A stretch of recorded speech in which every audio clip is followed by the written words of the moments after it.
बिस्मिल्लाहिर्रहमानिर्रहीम। अस्सलाम वालेकुम।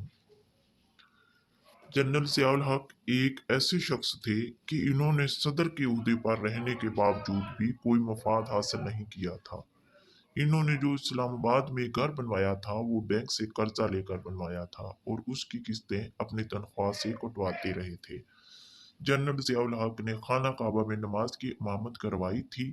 इसमें कितनी सदाकत है, कितना सच है इसमें, ये हम आपको अपनी इस वीडियो में पूरी तफसील से बताएंगे। मेरे चैनल पर नए हैं तो सबसे पहले मेरे चैनल को लाइक और सब्सक्राइब ज़रूर कर दिएगा ताकि मेरी मालूमाती वीडियो आप तक सबसे पहले पहुंच सके। एक दफ़ा जब खाना काबा पर हाजिरी के लिए जनरल ज़ियाउल हक मदीना मुनव्वरा गए तो मदीना के गवर्नर ने आपसे बोला कि अगर रोज़ा रसूल पर अंदर जाने की सादत हासिल हो तो उनको भी साथ लेकर जाएं। जनरल ज़ियाउल हक ने कहा कि आप मदीना मुनव्वरा के गवर्नर हैं, आप तो जब चाहें जा सकते हैं। लेकिन गवर्नर मदीना ने जवाब दिया कि ऐसी बात नहीं है, रोज़ा रसूल के अंदर वो इंसान ही जाता है जिसको प्यारे रसूल सल्लल्लाहु अलैहि वसल्लम खुद बुलाएं। जब रोज़ा रसूल के अंदर जाने का बुलावा आया तो जनरल ज़ियाउल हक गवर्नर मदीना और अपने बाकी साथियों के साथ अंदर दाखिल हो गए और अंदर जाकर उम्मत मुसलमान और पाकिस्तान के लिए दुआ मांगी और ज़ारो कतार रोने लगे। दुआ मांगने के बाद जब बाहर निकले तो दरवाजे पर मौजूद जिनके पास दरवाजे की चाबी होती है ने आपका बाजू पकड़कर बोला कि आप दोबारा रोज़ा रसूल के अंदर जाइए और सलाम पेश करें। इस तरह से जनरल ज़ियाउल हक वो हुक्मरान थे जिनको एक दिन में 2 दफ़ा रोज़ा रसूल के अंदर जाने की सआदत नसीब हुई। एक दफ़ा का जिक्र है, कहा जाता है कि मौलाना फ़कीर मोहम्मद जो वली कामल थे वो मदीने तशरीफ़ ले गए और हाजिरी के दौरान उनको हुजूर नबी करीम सल्लल्लाहु अलैहि वसल्लम ने फरमाया, जनरल ज़ियाउल हक को मेरा सलाम पहुँचाना और ये भी बोलना कि पाकिस्तान में इस्लामी नफाज में देर ना करें।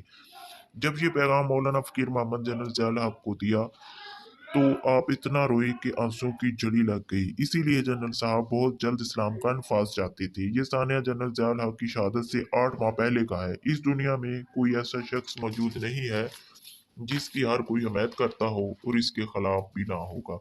जनरल ज़ियाउल हक भी इन्हीं में से एक थे। लेकिन जनरल साहब ने अपने 11 साल दौरे इक़्तिदार में पाकिस्तान और पूरी दुनिया में तारीख पर ऐसे ऐसे कारनामे अंजाम दिए हैं जिनका जिक्र किए बगैर तारीख अधूरी है। उन्होंने जमहूरी हुकूमत को गिरा कर खुद इक़्तिदार संभाला था। तारीख से पता चलता है कि जिस भुट्टो के दौर को जमहूरी कहते हैं वो दौर तारीख का सबसे आमराना दौर था। अब हम बात करते हैं कि जनरल ज़ियाउल हक ने हरम शरीफ में सच में इमामत करवाई थी और ऐसा कोई वाकया मौजूद भी है कि नहीं। कुछ लोग ये भी कहते हैं कि अगर ऐसा होता तो कोई तस्वीर तो ज़रूर होती या फिर किसी किताब में किसी ने कुछ लिखा होता तो फिर भी एतबार किया जा सकता था। सोशल मीडिया पर एतबार नहीं किया जा सकता क्योंकि उनकी इमामत वाली वीडियो तो दूर कोई तस्वीर भी मौजूद नहीं है, क्योंकि ये कोई ज़्यादा पुरानी बात भी ना थी कि उस दौर में इस तरह की सहूलियात मौजूद ना थी कि कोई सुराग ना मिलता। जनरल ज़ियाउल हक साहब ये सच है कि एक ही दिन में 2 दफ़ा रोज़ा रसूल के अंदर गए और नमाज पढ़ाने का शरफ भी हासिल है। लेकिन कुछ लोगों ने इस पर बहुत से फिक्रे अपनी तरफ से शामिल कर लिए हैं जो उनकी वफात के बाद कहीं भी पढ़ने या सुनने में नहीं मिलते। पाकिस्तान के कई दूसरे लीडरों को भी रोज़ा रसूल पर हाजिरी की सआदत नसीब हुई है, लेकिन ये सब कुछ सऊदी हुकूमत की इजाज़त से ही मुमकिन होता है। अगर उन्होंने इमामत करवाई भी तो ये सच नहीं है कि वो इमाम काबा के पास गए होंगे और उन पर अपनी ख्वाहिश का इजहार किया होगा और फिर इमामत करवाई होगी।